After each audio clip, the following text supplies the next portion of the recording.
Hi, I'm Chris. Welcome to ADI's YouTube pump channel. Today we're going to go over the proper installation of our diaphragm repair kit. This is our 11005 diaphragm repair kit. It's a Teflon EPDM kit. It's our most common diaphragm. And really any of the other materials, whether it be all Teflon, Teflon Viton, or Viton, you can follow along the same sort of instructions and you'll get the same result.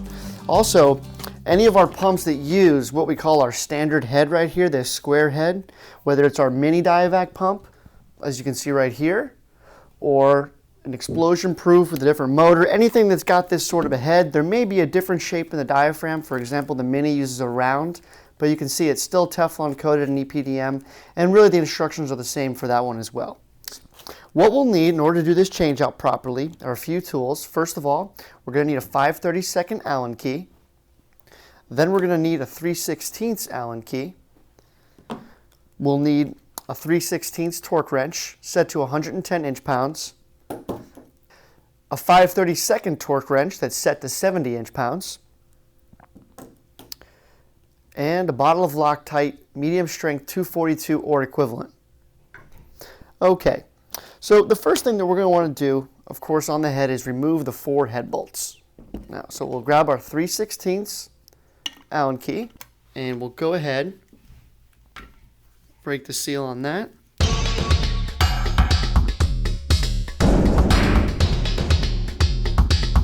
Okay, now that our 4 head bolts are loose, we'll go ahead and remove them and just place them somewhere where you'll find them later.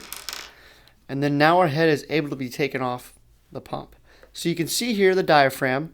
Where you would normally find wear is along this diaphragm. Obviously this diaphragm is still good.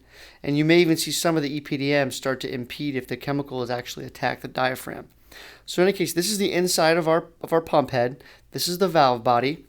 And what's nice about this pump head is because the valve body is inserted and married into this part, we can position this in any position, and as long as this valve body is inserted, it'll always flow in the direction of the gas. So what we'll do is we'll put the head aside for now, and we'll take a look at the diaphragm. Now you can see this diaphragm is okay, but typically a worn diaphragm, you'll start to see some cracks around here. You may see some of the EPDM flake up depending on how long it's been in service. And what we want to do is grab our 5/32 Allen key, insert it into the diaphragm screw. Okay, now that it's loose, we'll go ahead and remove the complete diaphragm assembly. And what that diaphragm assembly is made up is of a screw, a Teflon washer seal, a diaphragm plate, and then of course the diaphragm. Okay, so the first thing we're going to want to do is pull off the diaphragm. Old diaphragm, we'll discard it, and then we'll pull the head out and remove the Teflon washer. Now we got these parts, and we'll go ahead and we'll go into our kit. I'll go ahead and just pull out the washer for now, and we'll take our screw and just thread it through like so, and then we'll take our diaphragm plate, place the screw in there, take the new diaphragm, place it through the center hole, and now I've got a new diaphragm assembly. Next part, we'll grab our Loctite. 1 drop of Loctite on the thread, place it over the connecting rod, 5/32 Allen, and then we'll begin to tighten that down.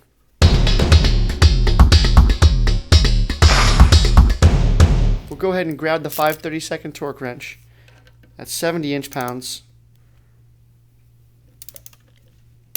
and make sure it's nice and tight. So now our diaphragm is good. So then what we need to do is change out the inner components of the head, which is going to include the gasket and the 2 valve discs. So again, we'll grab our 5/32 Allen key, and we'll want to just unscrew these top valve body screws here on top of the head. Now it's really important, for me in my left hand, to keep it underneath the head here. That prevents the valve body from falling out once these are loose. So we keep pressure under there, we hold it, and then nothing gets lost. Our valve body drops right out. We'll put our head to the side. So inside here we can see the gasket, we can see the discs. These may wear before the diaphragm, but most people like to just go ahead and change out all the parts at one time while the head's open. So we'll go ahead and take out those valve discs, discard them. Then we'll take the old gasket, discard that, and we'll go back to our repair kit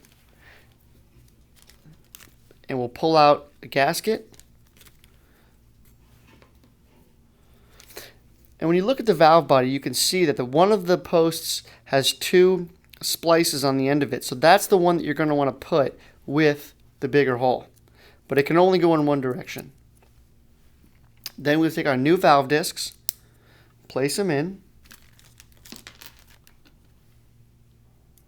and they should have a little bit of movement to them.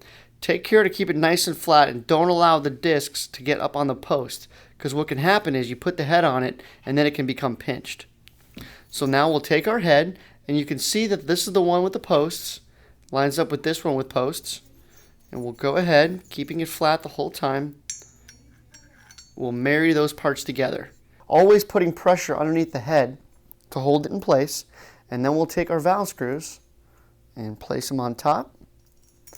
And again, using our 5/32 Allen key, we'll go ahead, all the while keeping this tight, and we'll get that, give it one turn, and then give it one turn so it's nice and tight. Now I can release it, it won't fall out.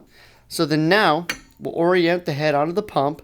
The way that it's going to go from the factory is from right to left, but again, this pump can be in any position, and it'll always flow in the direction of the arrows.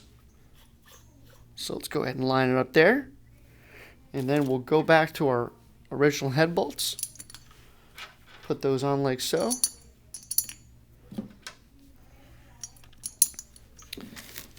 Then we'll grab our 3/16 Allen key and go ahead and get these started.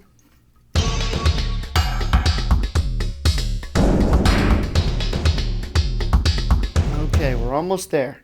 Now our head's installed correctly, but in order to ensure that we don't have any leaks and we don't have any performance issues and have a nice good seal, we want to make sure that we torque down our screws. Valve body screws are going to be set to 70 inch-pounds. Then we'll grab our 3/16 torque wrench, set for 110 inch-pounds. And now we've got the diaphragm back installed into the pump. Everything should be working good. The way you're going to want to test it on the general purpose motor, the electrical component is in the back here. You're going to want to wire it for 110 or 220. Wiring instructions are located on all the motors. And you're going to want to plug it in. And then you're going to want to check out which eccentric size you have, which you can find at our website at www.airdimensions.com. It'll be on the very front of the model number. And depending on the eccentric size, you'll get different flows and pressures. In this case, we have an R221. So once we do our install of our diaphragm, we want to go ahead and test the pump and make sure that we didn't make any mistakes and that it's working properly. So we'll do that by adding power to it, and then we'll put a pressure gauge on it. This pump should be around 50 psi on the discharge. The inlet should get about 22 inches of mercury, and the flow should be approximately 26 liters per minute. And if your pump is getting all those 3 numbers, then you know you've done the install correctly, and the pump is ready to go and be installed in the system.